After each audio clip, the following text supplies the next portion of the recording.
Welcome back to Discrete Mathematics. This is Chapter 1, Part 3, Rules of Inference and Proofs. You already know how to write statements in logic. Now you learn how to reason with them and how to write a real proof. Let's begin. So far we have learned how to write statements in logic, both propositional logic and predicate logic. Now we take the next big step. Reasoning means starting from statements we accept as true, the premises, and moving one small step at a time to a new statement that must also be true, the conclusion. That step-by-step reasoning is exactly what a proof is. By the end of this part, you will be able to build valid arguments and write real proofs. This is the map of the whole part, so you know where we are going. There are three big themes. First, valid arguments and rules of inference. A rule of inference is a small, trusted reasoning step, like a single move in a game. Second, proof methods. The standard ways we prove a theorem, such as direct proof and proof by contradiction. Third, proof strategies.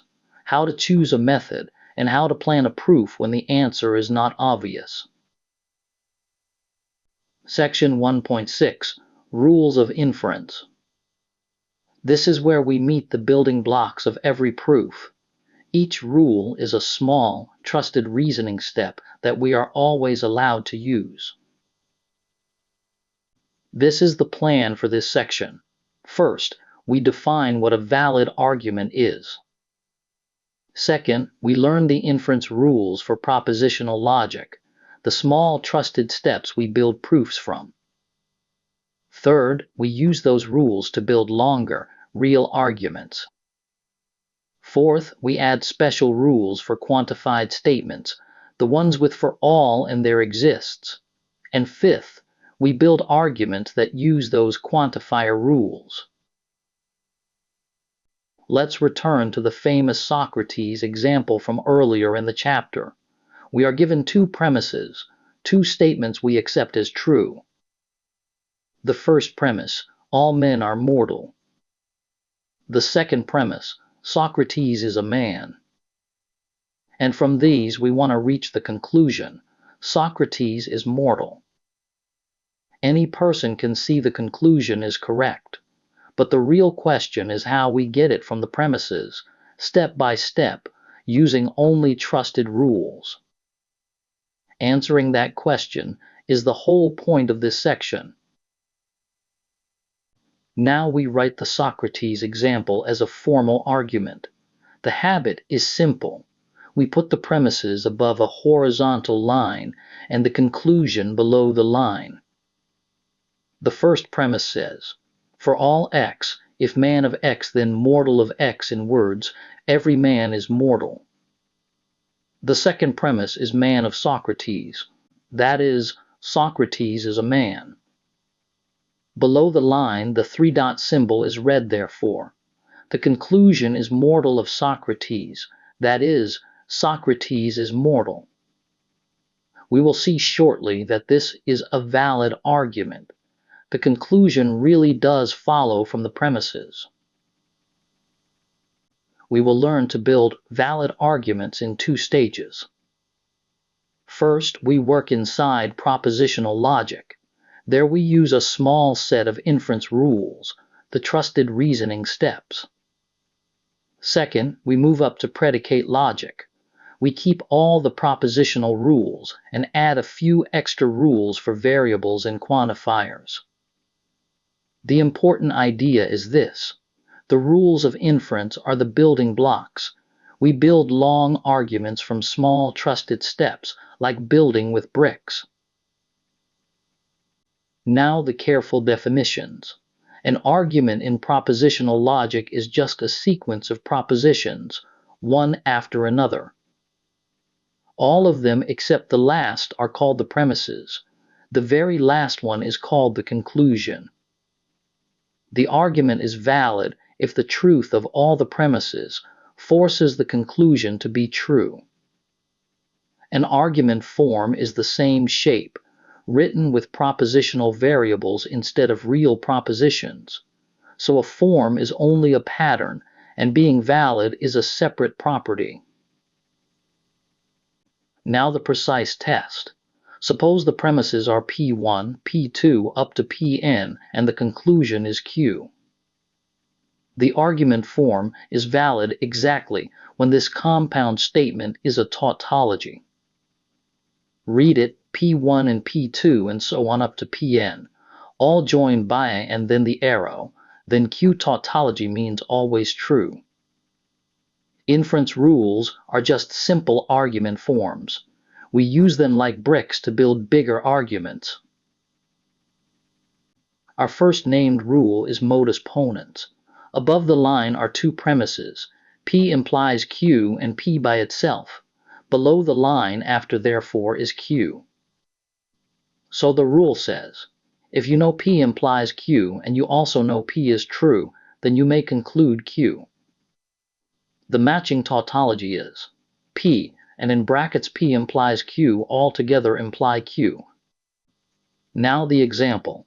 Let P be it is snowing, and let Q be I will study discrete math. The first premise is P implies Q. The second premise is it is snowing, that is P. Therefore, by modus ponens, I will study discrete math. That is Q. Modus ponens is the most common reasoning step of all. Our second rule is modus tollens. Above the line are two premises. P implies Q and not Q, that is, Q is false. Below the line is not P. So the rule says, if P implies Q and Q turns out to be false, then P must also be false. The matching tautology is, not Q and P implies Q together imply not P.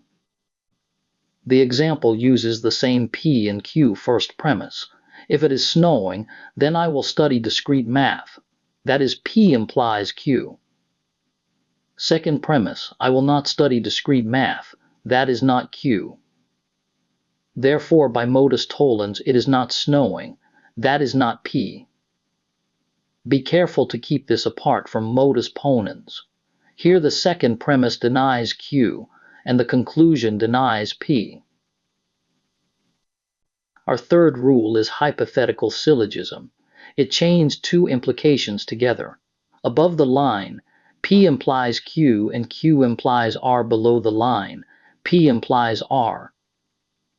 So if P leads to Q and Q leads to R, then P leads all the way to R. It is like following a chain of arrows. The matching tautology is P implies Q and Q implies R together imply P implies R. The example, let P be it snows, Q be I will study discrete math, and R be I will get an A first premise. If it snows, then I will study discrete math.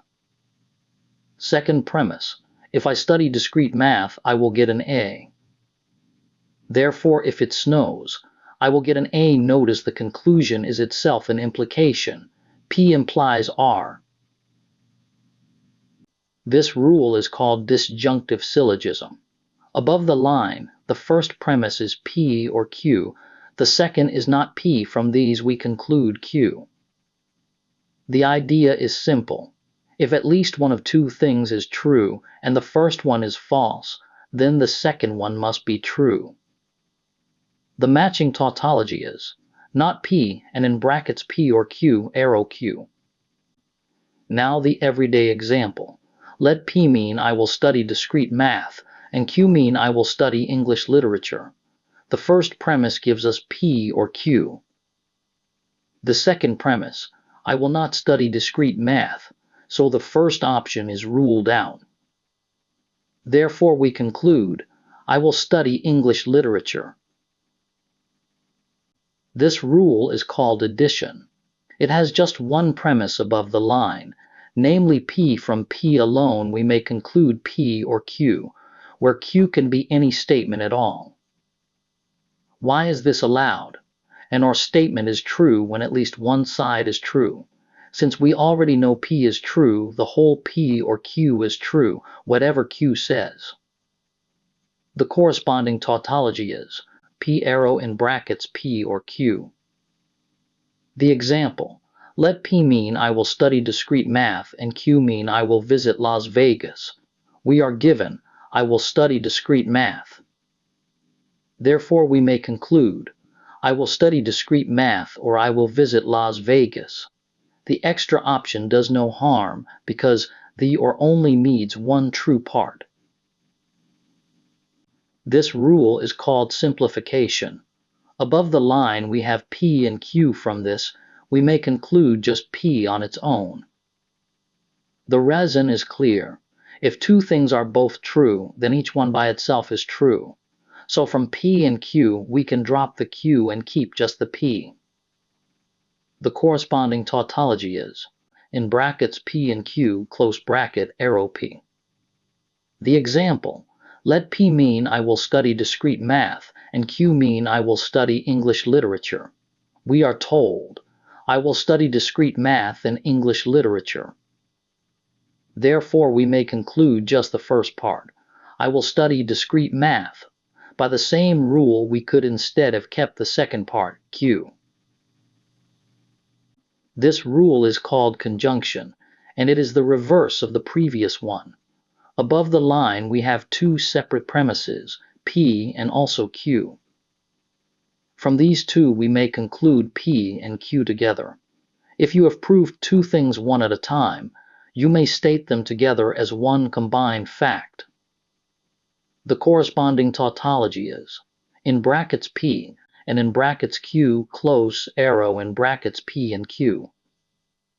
The example: let P mean I will study discrete math and Q mean I will study English literature. First we know P, I will study discrete math. Separately we know Q, I will study English literature. Therefore we may join them. I will study discrete math and I will study English literature. This rule is called resolution, and it is very important in computer science. The first premise is not P or R, the second is P or Q. Notice that P appears in one premise, and its negation, not P, appears in the other. Resolution cancels this pair and joins what is left, Q or R. Think of it this way. If P is false, then to keep the first premise true we need R. If P is true, then to keep the second premise true we need Q. Either way, Q or R holds. The corresponding tautology is, in brackets not P or R and P or Q, close arrow Q or R. In the example, P means study discrete math, R means study English literature, and Q means study databases. The first premise gives not P or R. The second premise, I will study discrete math or I will study databases. Therefore, I will study databases or I will study English literature. Resolution matters far beyond this example. Many automatic theorem provers are built on it, and a refined form of it, SLD resolution, is the engine inside the language prologue. Now we put the individual rules to work. A valid argument is a sequence of statements written one after another. Each statement is allowed for one of two reasons. Either it is a premise we are simply given, or it follows from earlier statements by one of the rules of inference. The very last statement is the conclusion. We write S1, S2 down to Sn, and then below the line the conclusion C marked with the therefore symbol. To build such an argument, we write each line and, next to it, its justification, either the word premise or the name of the rule with the earlier line numbers it used. Our first worked example. We start from a single proposition, P, and in brackets, P arrow Q. Our goal is to show that Q follows as a conclusion. Line 1 is the whole proposition. P and the quantity P arrow Q its reason is premise, because it is what we were given. Line 2 is P on its own. We get it by simplification of line 1, dropping the second half of the end. Line 3 is P arrow Q again by simplification of line 1, this time keeping the second half. Now we have P from line 2 and P arrow Q from line 3. Line 4 applies modus ponens to these two and gives Q that is exactly the conclusion we wanted. A longer example. We are given 4 hypotheses in ordinary English. 1. It is not sunny this afternoon and it is colder than yesterday. 2. We will go swimming only if it is sunny. 3. If we do not go swimming, then we will take a canoe trip. 4. If we take a canoe trip, then we will be home by sunset. From these, we want to reach the conclusion. We will be home by sunset. On the next slide, we start the solution. Every exercise starts the same way. Before we prove anything, we find the unknowns.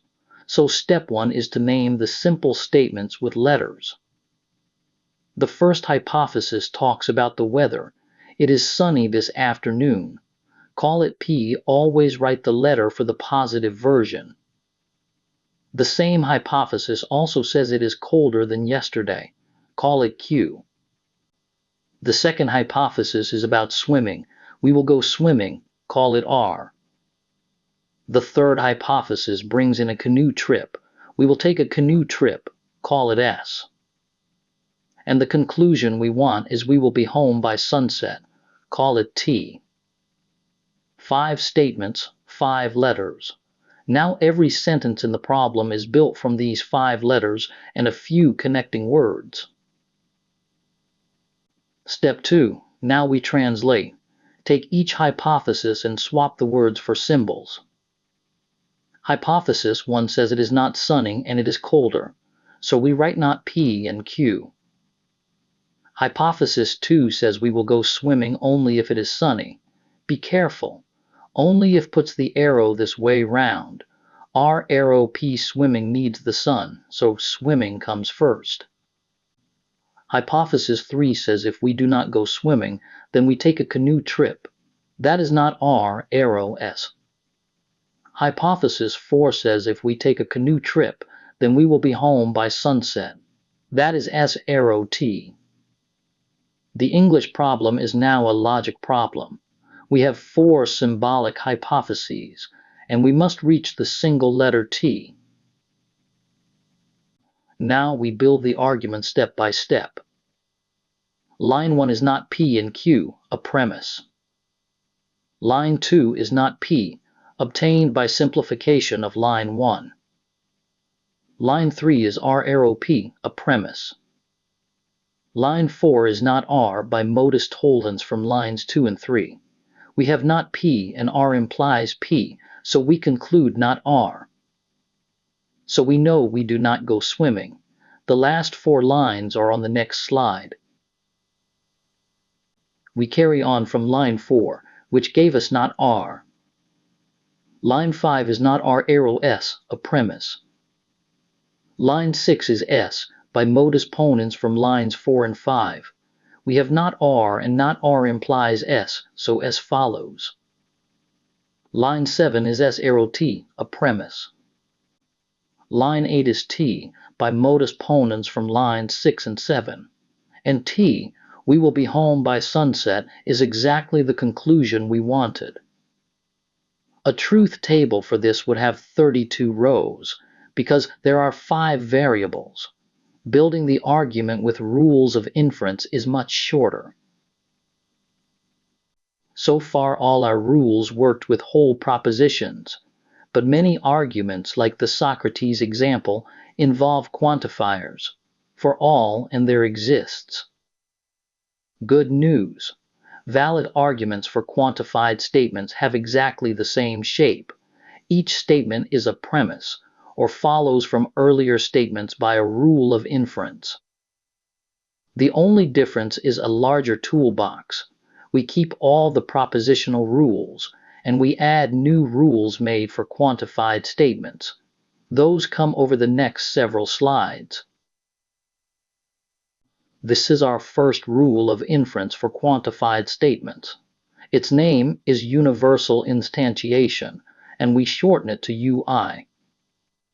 The idea is simple. If a property is true for every element in the domain, then it is true for any one element you point at. In symbols, the premise above the line is for all x. P of x below the line, we conclude P of c, where c is one specific element of the domain. The example: the domain is all dogs and Fido is a dog. All dogs are cuddly, so Fido is cuddly. One caution: C must be an element that is really in the domain. The second rule is universal generalization. Shortened to UG, it runs in the opposite direction to the last one. Suppose you prove a property for an element C, and C was completely arbitrary. That means you assumed nothing special about it at all. Then your argument would work for any element, so the property holds for every element. From P of C for an arbitrary C, we conclude for all x, P of x. This rule is used all the time, usually without a name. Whenever a proof says let x be an arbitrary integer, it is setting up universal generalization at the end. The warning matters. If you used a fact true only of your particular C, then C was not arbitrary, and you are not allowed to generalize. The third rule is existential instantiation, shortened to EI. Suppose we know at least one element of the domain has a property. Written there exists x. P of x, we do not know which element it is, but we know there is one. The rule lets us give that element a name, say C, and work with it. We conclude P of C for some element C. The example: we are told there is someone who got an A in the course. We do not know who, but someone did. So we say, let us call her A and record that it got an A. One careful point: the name C must be brand new, not already used for something else in the argument, because all we know is that some such element exists. The fourth rule is existential generalization. Shortened to EG, it runs the other way round. If you know a property is true for one specific element, then you may conclude that something in the domain has the property. In symbols from P of C for some element C, you conclude there exists x, P of x. The example makes it clear. We know Michelle got an A in the class, a fact about one specific person. From that we may conclude someone got an A in the class. This is the easiest of the four rules. One concrete witness proves a there exists statement. Now we put the rules to work in a full argument. Example 1 asks us to show that John Smith has 2 legs from 2 premises. Every man has 2 legs, and John Smith is a man. Before we prove anything, we set the proof up. That is a real step, so we do it slowly. Step 1. Find the properties in the sentences. There are 2, being a man and having 2 legs. Call them M of x and L of x. Step 2. Find the element we are talking about. It is John Smith. Give him a short name, J, and record that he is a member of the domain. Step 3. Write down what we are given and what we want. Given: for all x, if M of x then L of x, and also M of j, we must show L of j. Now read the 4 steps. Step 1 is the first premise. For all x, if M of x then L of x, every man has 2 legs. Step 2. Universal instantiation on step 1 lets us point at one element. We point at John Smith. So we get, if M of j then L of j. Step 3 is the second premise. M of J. John Smith is a man. Step 4. We have the conditional from step 2 and its hypothesis from step 3. That is exactly the shape of modus ponens, so we conclude L of J. L of J means John Smith has two legs. That is the conclusion we wanted, so the argument is valid. Example 2 is longer, so it takes 2 slides. We must show that someone who passed the first exam has not read the book follows from 2 premises. Again, we set the proof up first. Step 1, find the properties. There are 3, being in this class, having read the book and passing the first exam. Call them C of X, B of X, and P of X. Step 2, premise 1 says a student in this class has not read the book. The words a student mean at least one, so we use there exists X, C of X, and not B of X. Step 3. Premise 2 says everyone in this class passed the first exam. Everyone means all, so we write, for all X, if C of X, then P of X. Step 4. Write the goal the same way. There exists X, P of X, and not B of X. Now the English is gone, and only symbols are left. The derivation takes 9 steps, so we do 5 now and 4 on the next slide. Step 1, the first premise. There exists X, C of X, and not B of X. Step 2. By existential instantiation, we name that element A, giving C of A and not B of A. Step 3. By simplification, the rule that pulls one side out of N and we get C of A. Step 4, the second premise. For all X, if C of X, then P of X. Step 5. By universal instantiation at A, if C of A, then P of A. Steps 1 to 5 gave us C of A, and the conditional if C of A, then P of A. Step 6. From C of A in step 3 and the conditional in step 5, modus ponens gives P of A. Step 7. Back to step 2. Simplification again gives the other half, not B of A. Step 8. Conjunction joins step 6 and step 7 into P of A and not B of A. Step 9.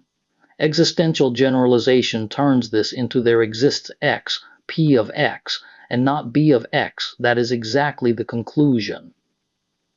Notice how the quantified rules and the propositional rules work together. Remember the Socrates argument from the very start of the chapter, the one plain propositional logic could not handle. Now we have the tools to state it and prove it. We use 2 predicates. Man of X means X is a man, and mortal of X means X is mortal. The first premise is, for all X, if man of X, then mortal of X, every man is mortal. The second premise is man of Socrates. Socrates is a man. Below the line is the conclusion, mortal of Socrates. On the next slide, we give the step-by-step argument. The promised proof for the Socrates argument in 4 short steps. Step 1, the first premise. For all X, if man of X, then mortal of X. Step 2, universal instantiation at Socrates gives. If man of Socrates, then mortal of Socrates. Step 3, the second premise. Man of Socrates. Socrates is a man. Step 4, we have the conditional and its hypothesis. So modus ponens concludes mortal of Socrates. The argument is valid.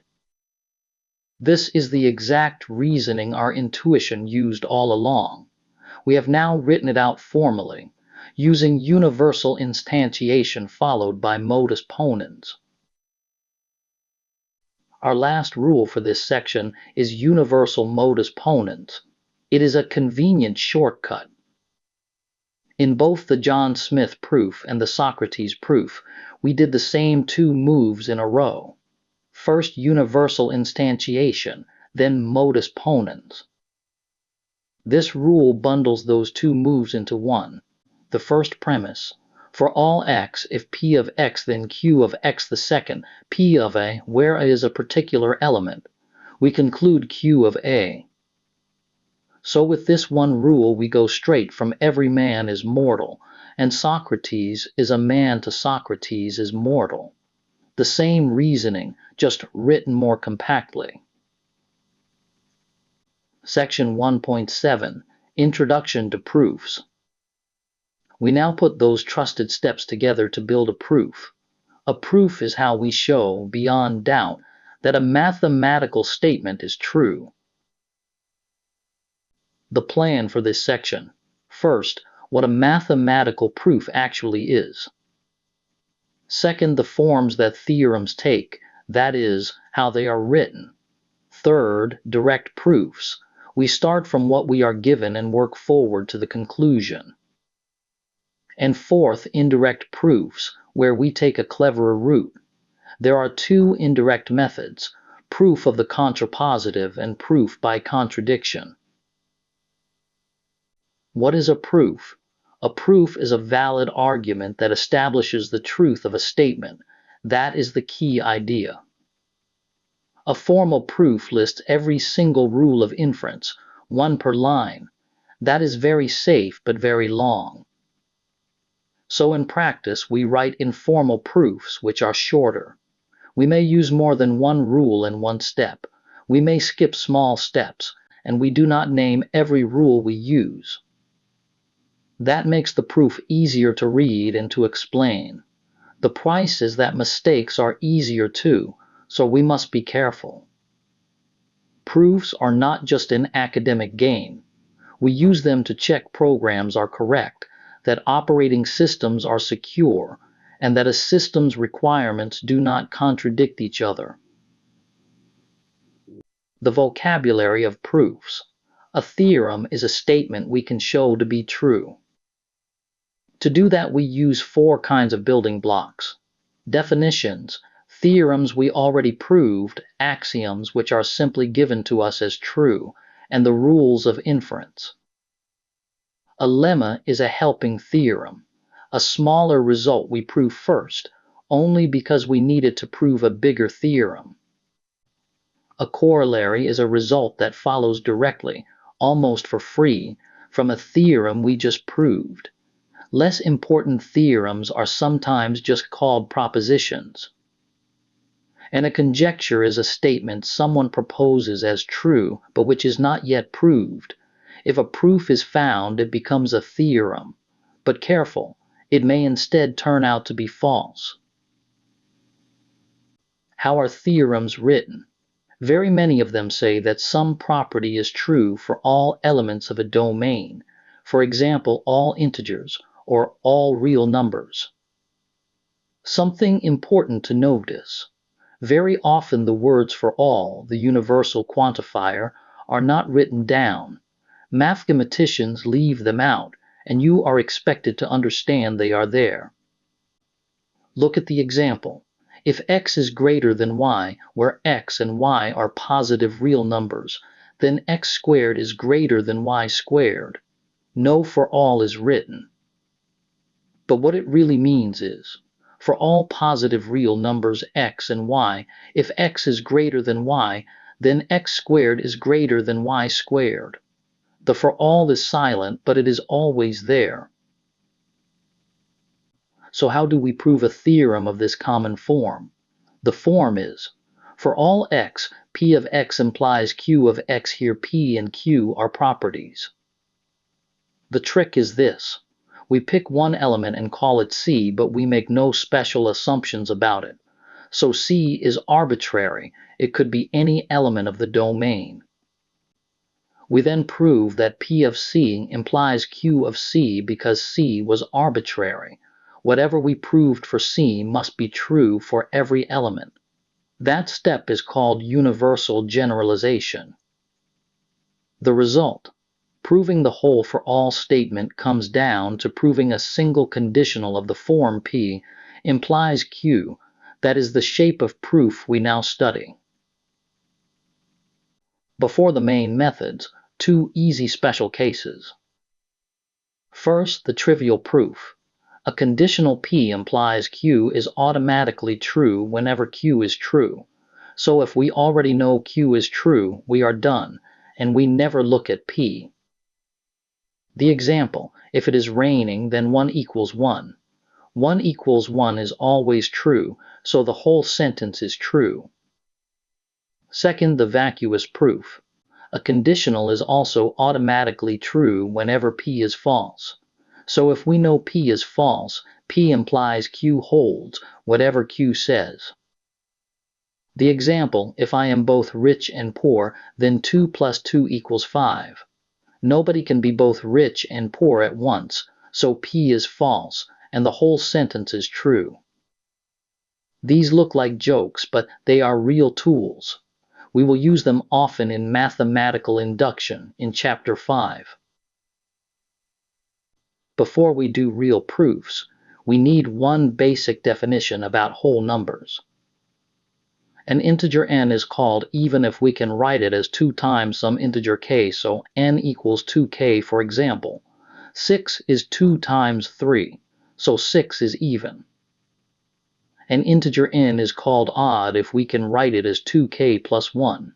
For example, 7 is 2 times 3 plus 1, so 7 is odd. And the key fact we will lean on, every integer is either even or odd, and no integer is both at the same time. The next few proofs use it directly.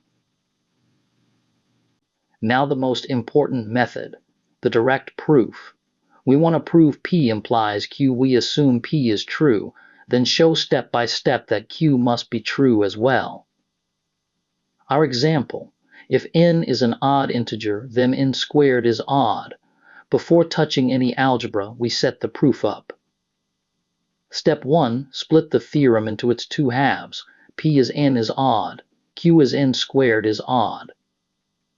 Step 2, in a direct proof we assume P so n is odd. The definition of odd says n equals 2k plus 1. For some integer k, that is something concrete we can work with. Step 3, ask what Q wants. Q says n squared is odd. By the same definition, we must write n squared in the form 2r plus 1, where r is an integer. So the target is clear. Start from n squared and push it into the shape 2r plus 1. Now the working. We start from n squared on the top line. First move. We put in what we assumed. N is 2k plus 1. So n squared is the quantity 2k plus 1 squared. Second move. We expand the square. That gives 4k squared plus 4k plus 1. Third move. The first 2 terms both have a factor of 2. Take it out.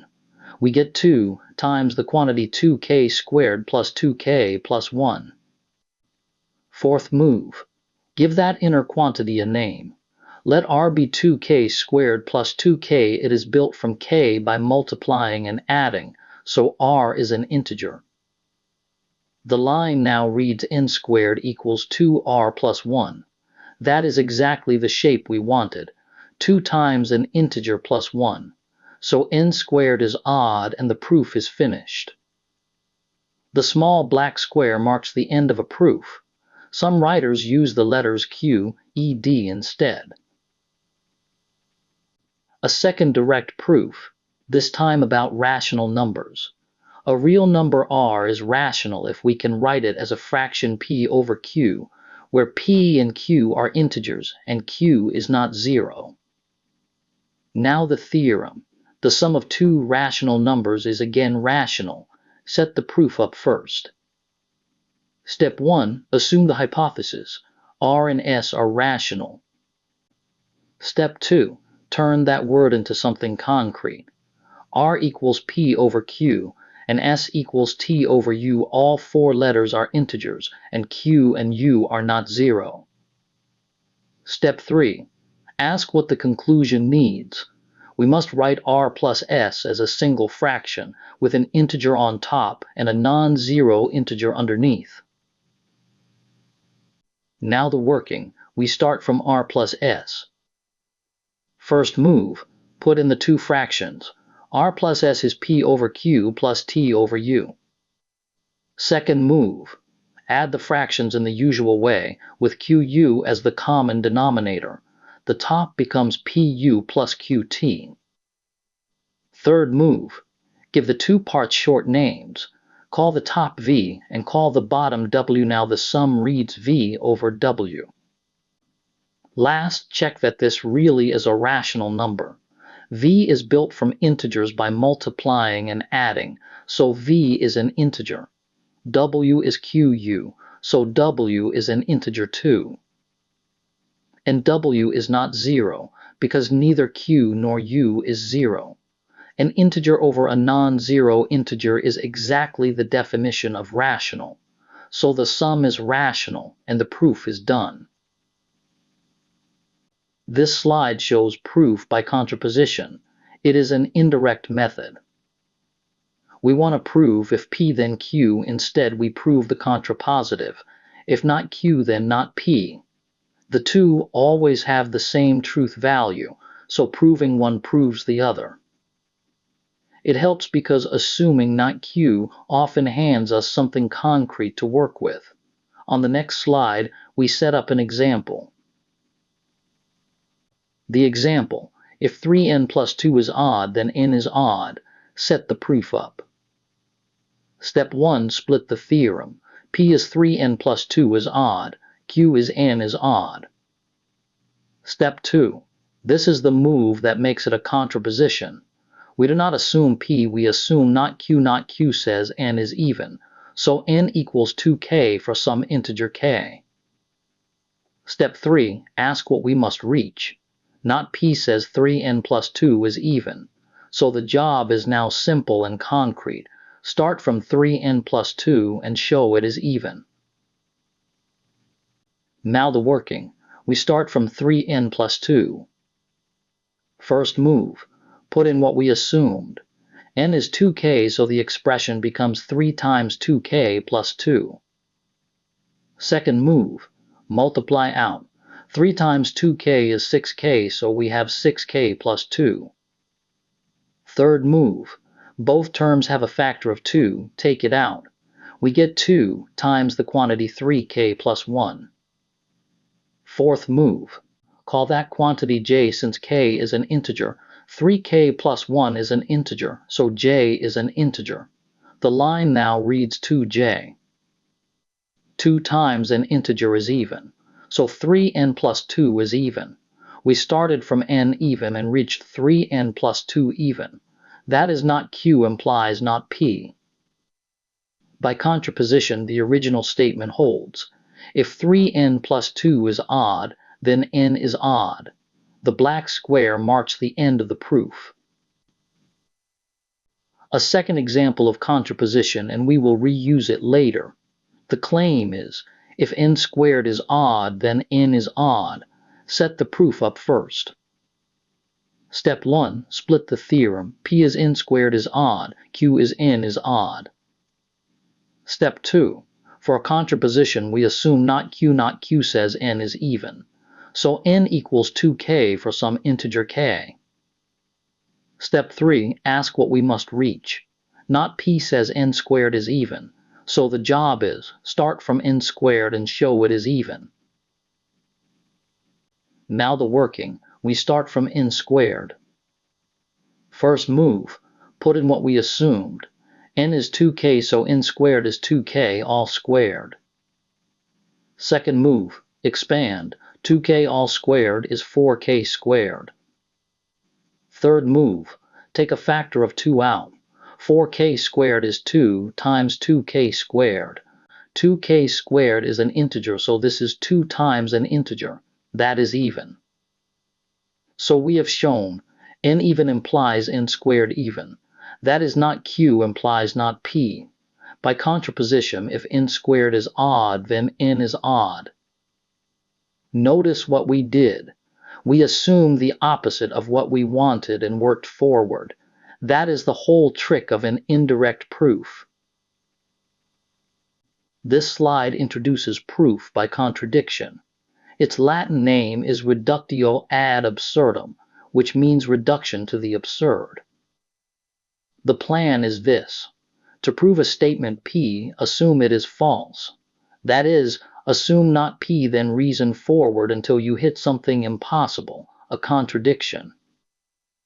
A contradiction has the shape R and not R at the same time. Both cannot hold. If assuming not P forces a false result, then not P leads to false. Take the contrapositive of that. True leads to P, so P must be true. Remember the first move, because every proof of this kind begins with it. Write down the opposite of what you want, then go looking for something impossible. The calendar puzzle. We pick 22 days from the calendar. We want to show that at least 4 of them land on the same weekday. Step 1. Write down clearly what we want. Some weekday is used at least 4 times. Step 2. Now the key move of this method. Assume the opposite. Suppose no weekday is used more than 3 times. Step 3. Count what we have to work with. There are only 7 weekdays. Step 4. Under our assumption, each weekday can hold at most 3 of our days. 7 times 3 is 21, so we could pick at most 21 days in total. Step 5. But the problem says we pick 22. 22 is more than 21. That is impossible. The assumption forced a false result, so the assumption is wrong. Therefore, at least 4 of the days share a weekday. This is one of the most famous proofs in all of mathematics, and it uses contradiction. It is a preview of Chapter 4. We want to prove that the square root of 2 is irrational. Irrational means it cannot be written as a fraction of 2 integers. Step 1. Assume the opposite. Suppose the square root of 2 is rational. Step 2. Turn that word into symbols.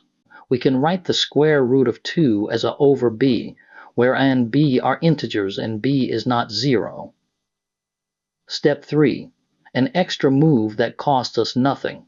Cancel the fraction down so and b share no common factors. The fraction is in lowest terms. Step 4. Now we go hunting. We are not aiming at a fixed target this time. We are looking for anything impossible. Step 3 is the trap we will spring, so remember it. Now the working. The top line is our assumption. The square root of 2 equals a over b. First move. Square both sides. The square root of 2 squared is just 2. On the right, a over b squared is a squared over b squared.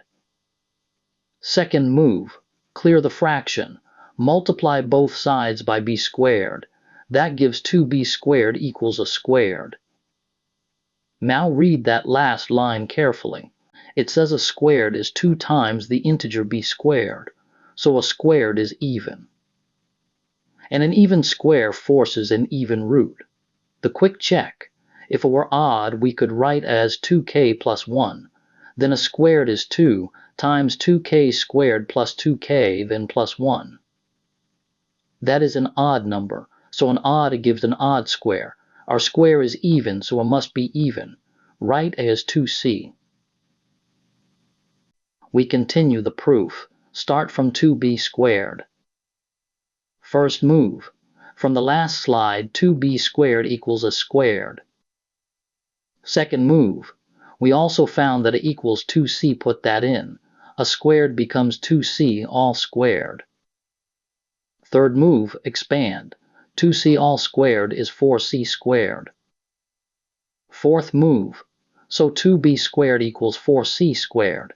Divide both sides by 2. That gives b squared equals 2c squared. So b squared is even and b is even 2. Now watch the trap close. A is even and b is even. So the number 2 divides both A and b. That means they share the common factor 2. But in step 3 we said A and B have no common factors. Both cannot be true. Our only assumption was that the square root of 2 is rational, so that assumption is false. Another proof by contradiction, and it is very old. It goes back to Euclid. We want to show there is no largest prime number. In other words, the primes go on forever. Step 1. Assume the opposite. Suppose there is a largest prime. Call it P sub n. Step 2. Ask what that assumption gives us. If there is a largest prime, then the list of every prime is finite. 2, 3, and so on, up to P sub n. Step 3. Now the clever move. Multiply every prime on the list together, P1 times P2, all the way to P sub n, then add 1. Call the result R. Now we work with the number R. Step 4. Try dividing R by any prime on the list. Because we added 1 at the end, every one of them leaves a remainder of 1. So none of them divides R evenly. Step 5. Apply a theorem we will meet in Chapter 4. Every whole number bigger than 1 is either prime itself or has a prime factor smaller than itself. Step 6. Look at that prime, whichever case we are in. Step 4 told us no prime on the list divides R, so this prime is not on our list. And that is the contradiction. Our list was supposed to contain every prime, yet we just found one it is missing. So the assumption was false. There is no largest prime. Some theorems are biconditionals. They have the form P if and only if Q, the double-headed arrow, means the two parts always have the same truth value. Our example says, for an integer n is odd if and only if n squared is odd. Step 1. Name the two halves. P is n is odd, Q is n squared is odd. Step 2. A biconditional never gets proved in one go. Split it into two separate one-way proofs. First P implies Q, then Q implies P. Step 3. Look at the first direction. If n is odd, then n squared is odd. We already did that one with a direct proof. Step 4. Look at the second direction. If n squared is odd, then n is odd. We already did that one too by contraposition. Both directions hold, so the biconditional is true. One note on shorthand. Mathematicians often write if as a short way to say if and only if. This slide is a puzzle. Someone claims to have proved that 1 equals 2. Every step is written with a reason, so it looks convincing. Your job is to find the mistake. Step 1 is the premise. A equals b and both are not 0. Step 2. Multiply both sides by a, that gives a squared equals a times b. Step 3. Subtract b squared from both sides. Step 4. Factor each side. The left becomes a minus b times a plus b, the right becomes b times a minus b. Step 5. Divide both sides by a minus b, that leaves a plus b equals b. Step 6. Since a equals b, replace it with b, so 2b equals b. Step 7. Divide both sides by b, that gives 2 equals 1, which is absurd. So one of those 7 reasons is illegal. Pause the video and look for it. Which line is wrong? We check it on the next slide. This is how to hunt for the error, rather than guess. Step 1. A wrong algebra step is usually a division, so find every line that divides by something. There are 2, line 5 and line 7.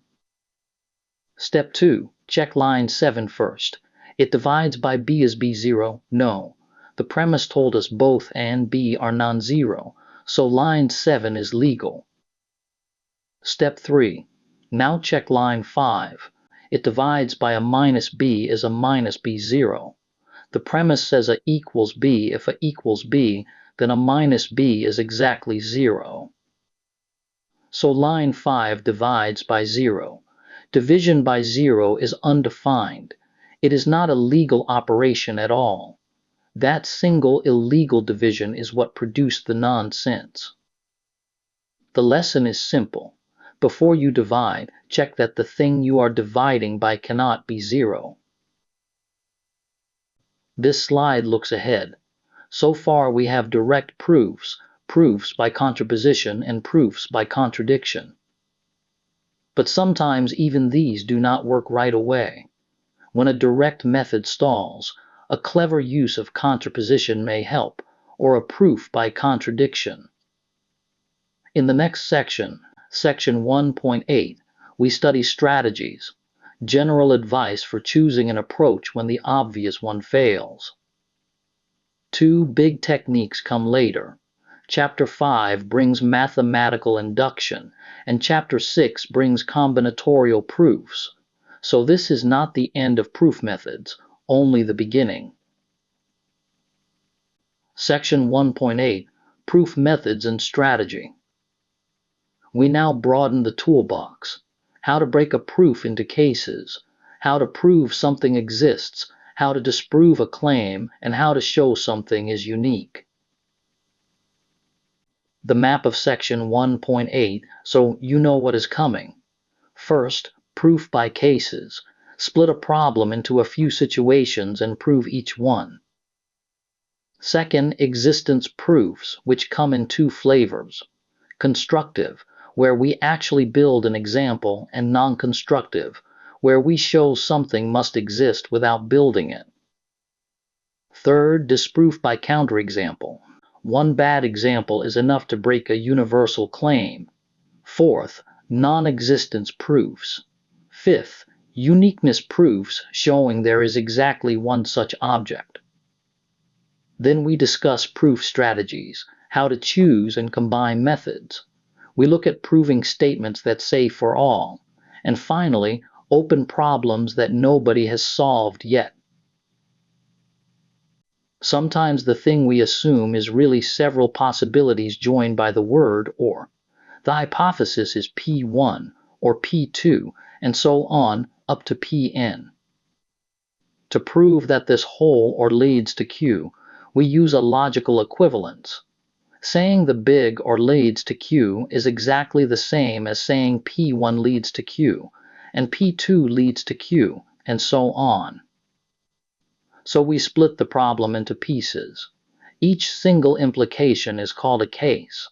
If we prove that Q follows in every single case, then we have proved the whole statement.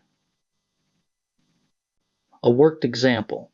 We define a new operation, written with the @ sign. A @ B is the larger of A and B, its maximum. So A @ B equals when it is greater than or equal to B, and otherwise it equals B. We want to show this operation is associative. Grouping A at B first, then at C, gives the same answer as grouping B at C first, then A at that.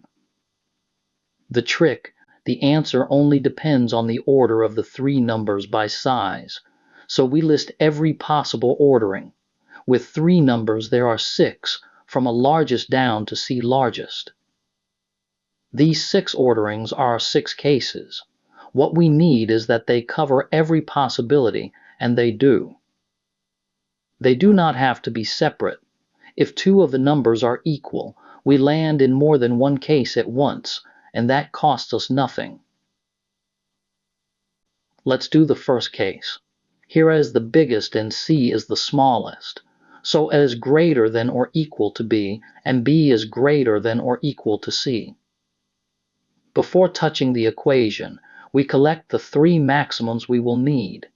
Each one is just reading off the bigger of 2 numbers. Step 1. A at B is the larger of A and B. In this case, A is larger, so A at B equals A. Step 2. A at C is the larger of A and C again, A is larger, so A at C equals A. Step 3. B at C is the larger of B, and see here B is larger, so B at C equals B. Those three facts are all we need. On the next slide, we use them on both sides of the equation. Now the working. We start on the left side at B all at C. First move. Step 1 set at B is A, put that in. The left side becomes A at C. Second move. Step 2 set at C is A, so the left side is just A. Now we walk the same value towards the right side. Third move. Step 1 again, read backwards. A is the same as A at B. Fourth move. Step 3 said B at C is B. So A at B is the same as A at bracket B at C, and that is exactly the right side of the equation. Both sides equal A, and notice what it is here. It is the largest of the three numbers. That is the pattern. Case 1 is done, but 5 cases are still open, so the proof is not finished yet. We clear them over the next 2 slides. The next 3 cases, laid out side by side. Each row does exactly what we just did by hand. The middle column is the left side reduced, and the right column is the right side reduced. Case 2. A is largest, then C, then B. The left side reduces to A at C, which is A. The right side also reduces to A at C, which is A. They match. Case 3. B is largest, then A, then C. The left side reduces to B at C, which is B. The right side reduces to A at B, which is B. They match. Case 4. B is largest, then C, then A again. The left side is B at C, which is B, and the right side is O at B, which is B. They match. Watch the answers. Every one of them is the largest of the 3 numbers. Cases 5 and 6 are on the next slide. The last 2 cases. Case 5. C is largest, then A, then B. The left side is O at C, which is C. The right side is O at C as well, which is C. They match. Case 6.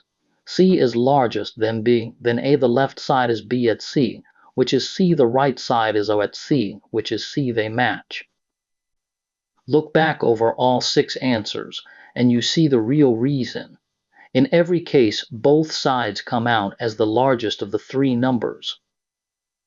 All 6 cases hold, and the 6 cases cover every possibility, so the operation is associative. The black square marks the end of a proof. A phrase you will meet often, without loss of generality. Set the proof up first, because the setup is where the phrase appears. Step 1. Choose a method. A direct proof is awkward here, so we use contraposition. We assume X and Y are not both even. Step 2. Decide what we must reach. The contrapositive says one of the 2 results is odd, so we must show X plus Y is odd, or X times Y is odd. Step 3. Unpack not both even. It means at least one of them is odd. Now X and Y play exactly the same role, so we may as well say it is X that is odd. Step 4. Write X in odd form. X equals 2m plus 1. That leaves 2 possibilities for why either Y is even or Y is odd. Choosing X costs us nothing, because if it were Y instead, the argument would look exactly the same. That is what without loss of generality means. The short form is WLOG. Case 1. Suppose Y is even. Then Y equals 2n for some integer n, and we already wrote X as 2m plus 1. In this case, we look at the sum, X plus Y. First move. Put in X and Y, we get 2m plus 1 plus 2n. Second move. Collect the 2's. That gives 2 times the quantity m plus n, then plus 1. Read the shape. 2 times an integer plus 1. That is exactly the shape of an odd number, so the sum is odd, which is what the contrapositive needed. Case 2. Suppose y is odd instead. Then y equals 2n plus 1. The sum is no help here, so we look at the product x times y. First move. Put in x and y, we get 2n plus 1 times 2n plus 1. Second move. Multiply out and collect. That gives 2 times the quantity 2mn plus m plus n, then plus 1. Again, the shape is 2 times an integer plus 1, so the product is odd. Now put the two cases together. If y is even, the sum is odd. If y is odd, the product is odd. Either way, one of the two is odd, which is what we needed. The proof is done. Now a different kind of proof. An existence proof shows that there exists an x with property p. The symbol is the backward e. Read there exists, then x, then p of x. The easiest kind is constructive. You do not argue at all. You simply hand over one concrete example. You find an actual value c. You check that p of c is true, and then existential generalization lets you say, so there exists such an x. That means a constructive existence proof has only two working steps. Produce the example and check it. On the next slide, we do exactly that with a famous number. The famous example. We want a positive whole number that is a sum of two positive cubes in two different ways. Step 1. Produce the number. It is 1729. That is the whole creative part of the proof. Step 2. Check the first way. 10 cubed is 1000. 9 cubed is 729.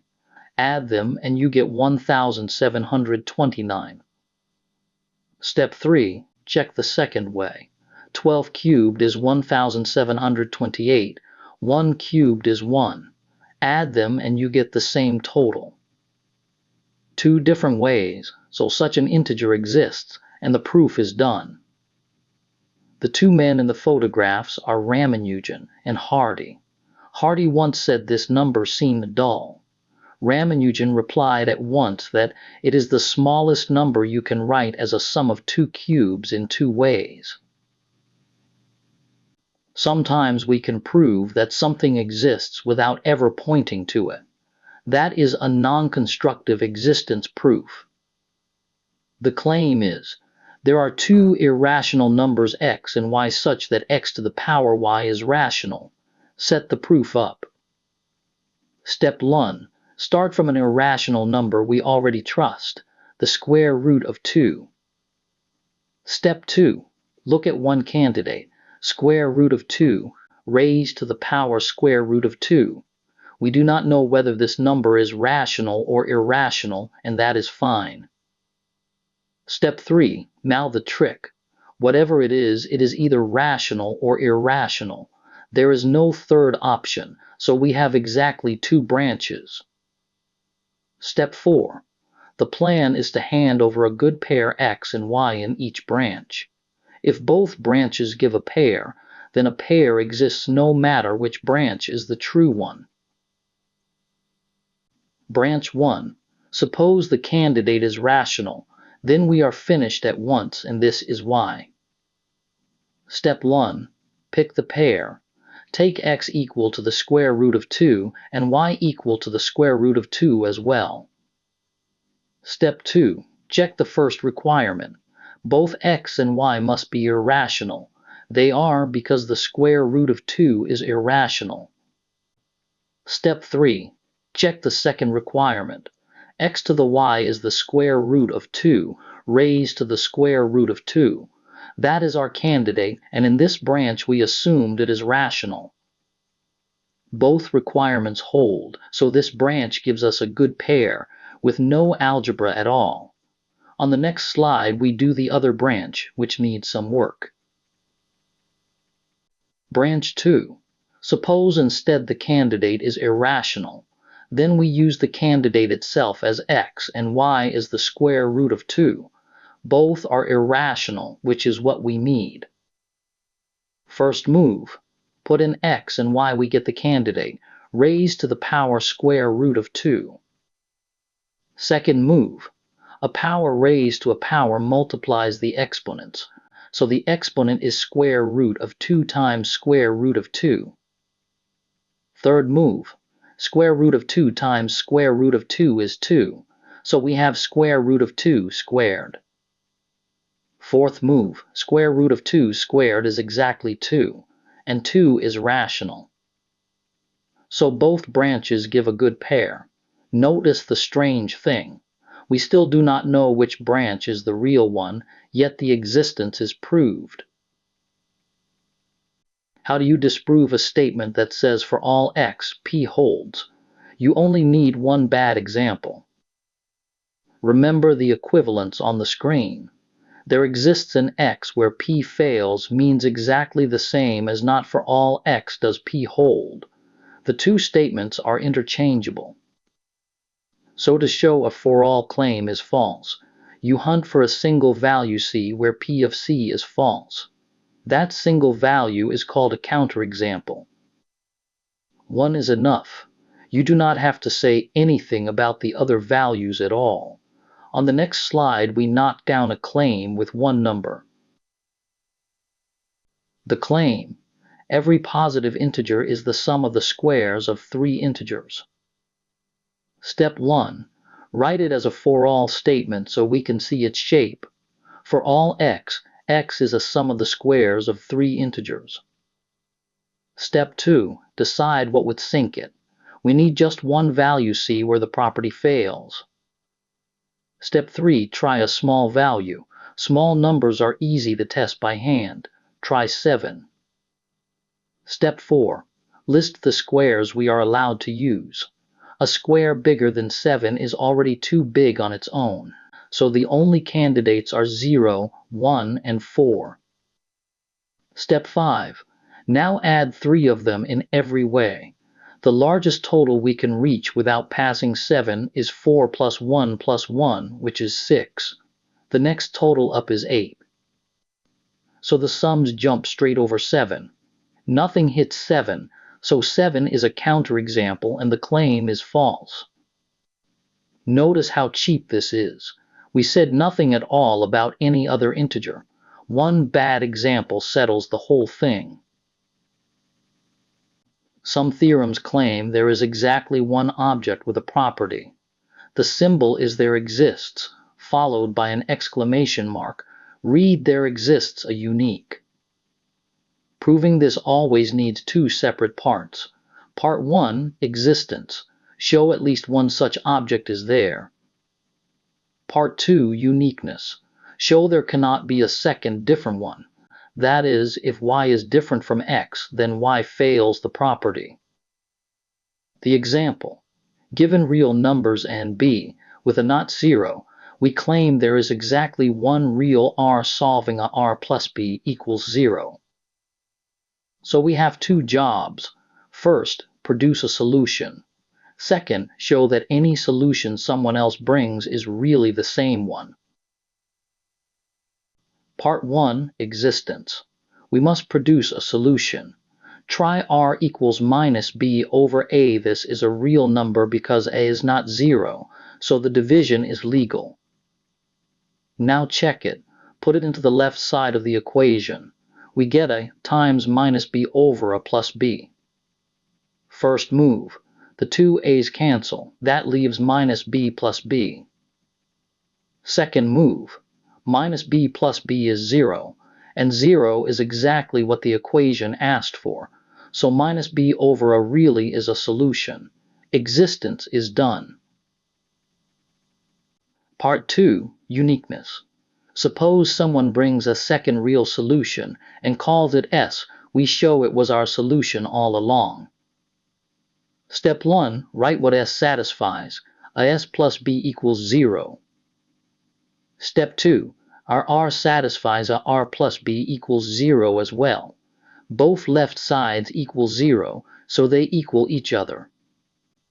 Step 3, subtract B from both sides. That leaves a R equals a S. Step 4, Divide both sides by a. This is allowed because it is not 0. That gives r equals s. So the second solution was the same one all along. Existence and uniqueness both hold, so the equation has exactly one real solution. When you face an if P then Q statement and do not know how to start, use this routine. First, choose a method. Try the direct method first. Assume P and march forward to Q. If that jams, switch to an indirect method, such as proving the contrapositive. Second, within your chosen method, choose a strategy. The natural one is forward reasoning. Begin with what you already know and add one step at a time until you reach the goal. But sometimes forward reasoning gets stuck. Then try backward reasoning. Look at the goal Q and ask, what statement P would give me Q if I could prove it? Then aim to prove that P instead. Backward reasoning in action. Two people take turns. Each turn you remove 1, 2, or 3 stones. The pile starts at 15. Whoever takes the very last stone wins. We claim the first player can force a win. So what must we find? One opening move for player 1 that wins no matter what player 2 replies. Why not just reason forward from 15? Because player 2 has 3 replies to every move, so the tree of possibilities explodes at once. Instead, we think from the end, where there is only one thing to say, taking the last stone wins. So let n be the last step of the game and count backwards from there. Read the chain from the top, one line at a time. At step n, the last step, player 1 wins if the pile holds 1, 2, or 3 stones. They simply take them all. So one step earlier, player 2 is in trouble facing 4 stones. Any move they make leaves 1, 2, or 3, which hands player 1 the win. Back up again. Player 1 can leave exactly 4 stones when the pile holds 5, 6, or 7 at the start of their turn. So player 2 is stuck again at 8 stones.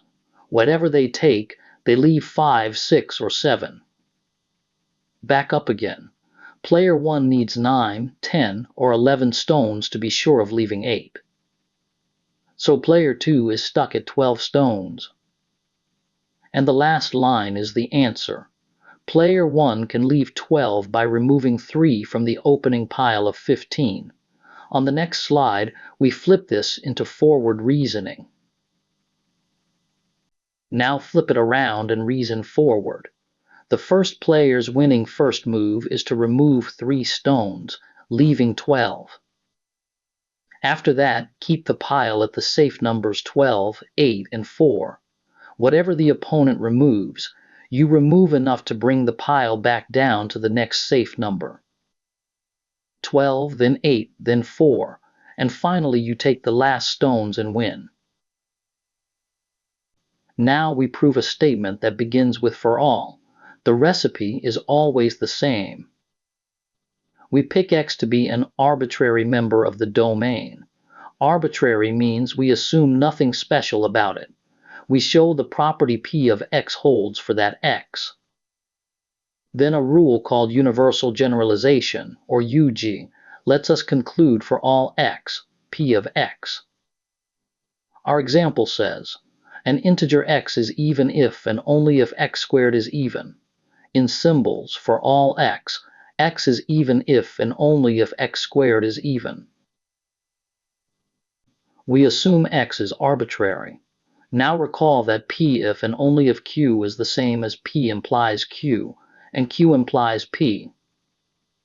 So the biconditional splits into 2 directions. Case 1 is, if X is even, then X squared is even. Case 2 is the other way round. If X squared is even, then X is even.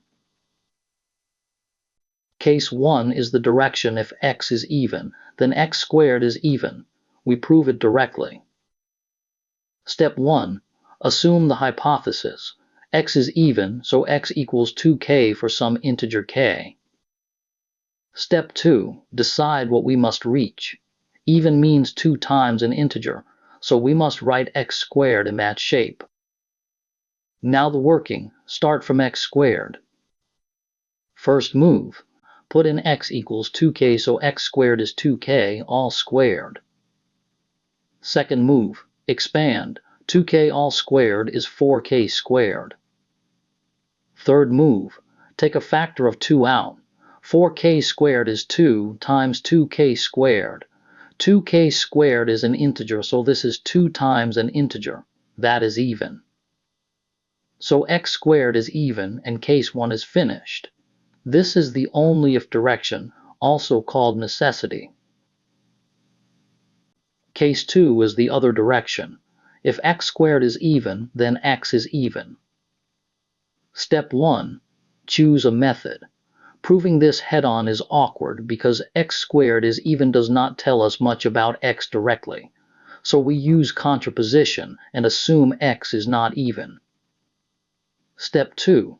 For an integer, not even means odd. So x equals 2k plus 1 for some integer k. Now we have something concrete. Step 3. Decide what we must reach. The contrapositive asks us to show x squared is not even, so we show x squared is odd. The working is on the next slide. Now the working. Start from x squared. First move. Put in x equals 2k plus 1, so x squared is 2k plus 1 all squared. Second move. Expand. That gives 4k squared plus 4k plus 1. Third move. The first two terms both have a factor of 2. Take it out. We get 2 times the quantity 2k squared plus 2k, then plus 1. That is 2 times an integer plus 1, the shape of an odd number. So x squared is odd and therefore not even. Case 2 is done. Now finish the whole theorem. Both directions hold, so x is even if and only if x squared is even. And because x was arbitrary, universal generalization states it for every x. Now a beautiful pair of examples about covering a checkerboard with dominoes. A domino is a small tile that covers exactly 2 neighboring squares. Sometimes we can prove a tiling exists by simply showing one, and sometimes we can prove no tiling exists at all, using a clever coloring argument. Example 1. Can we cover the whole standard 8 by 8 checkerboard with dominoes? The answer is yes. To prove that something can be done, it is enough to show one way to do it. That is called a constructive existence proof.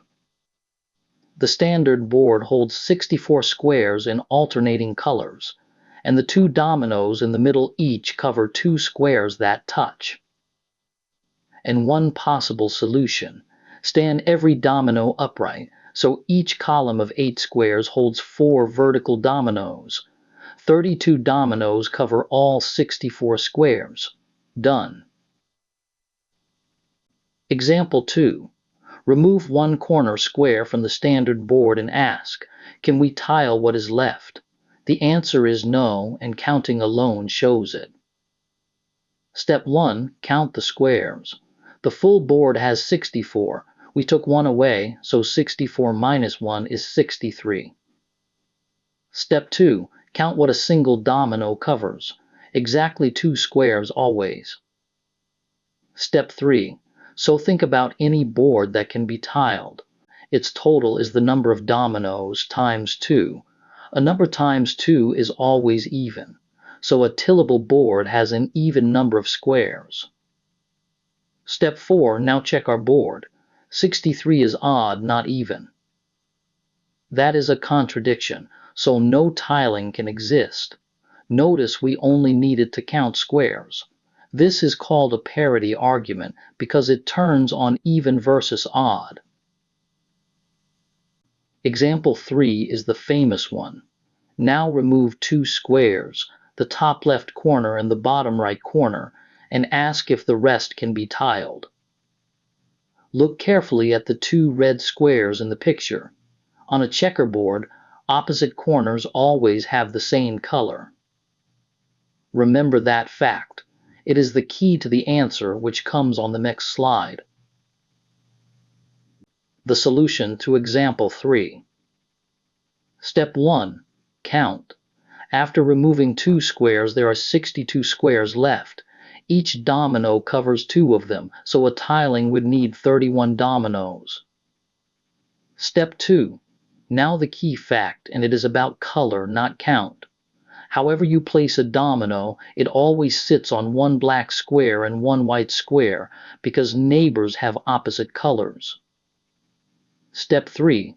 So work out what 31 dominoes must cover. 31 black squares and 31 white squares, exactly equal numbers. Step 4. Now count the board's own colors. The 2 corners we removed were the same color, so the board really has 30 of one color and 32 of the other.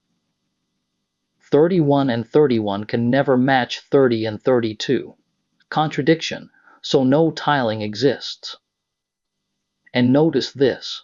Counting squares alone was not enough this time because 62 is even. We needed the coloring argument. Some problems stay unsolved for a very long time, and chasing them pushes mathematics forward. The most famous example is Fermat's last theorem. It was guessed more than 300 years ago. The claim, x to the n plus y to the n equals z to the n has no whole number solutions where x, y, and z are all non-zero, when n is bigger than 2. For n equal to 2, there are plenty of solutions. Think of 3, 4, 5, but for every n above 2, there are none.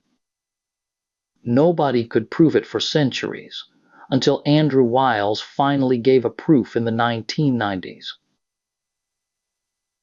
A problem that is still open today. Nobody knows the answer. It is called the 3x plus 1 conjecture, or the Collatz conjecture. Define a rule T. If the number is even, T halves it. If the number is odd, T triples it and adds 1. That is all the rule does. The conjecture says, start from any positive whole number, keep applying T over and over, and you will always eventually land on 1. Computers have checked every starting number past 2 to the power 71. That is about 2.4 times 10 to the 21st, and the record keeps moving. It always works, but no one has proved it holds for every number. On the next slide, we follow the rule by hand, starting from 13. Let's follow the rule by hand. We start at 13. 13 is odd, so we triple it and add 1. 3 times 13 is 39 plus 1 is 40. Notice the number jumped up. 40 is even, so we have it. That gives 20. 20 is even, so have it again. 10. 10 is even, so have it again. 5. We are down to 5 now, but 5 is odd, so the next step will send us up again. We carry on the next slide. We carry on from 5. 5 is odd, so triple it and add 1. 3 times 5 is 15, plus 1 is 16. Up again. 16 is even, so have it. 8. 8 is even, 4. 4 is even, 2. 2 is even, 1. We landed on 1 just as the conjecture says. Look at the path we walked. It went up, then down, then up, then down. It looks random, and that is exactly why nobody has proved it. Finally, a preview of proof methods still to come. Mathematical induction proves statements of the form for all n, P of n, where n ranges over the positive whole numbers. It is like knocking over a line of dominoes. Structural induction extends that idea to sets that are defined recursively, built up from smaller pieces. Counterdiagonalization is a clever trick for reasoning about the sizes of infinite sets, for showing that some infinities are bigger than others. And combinatorial proofs prove an identity by counting the same collection of things in two different ways. We will study each of these later in the course.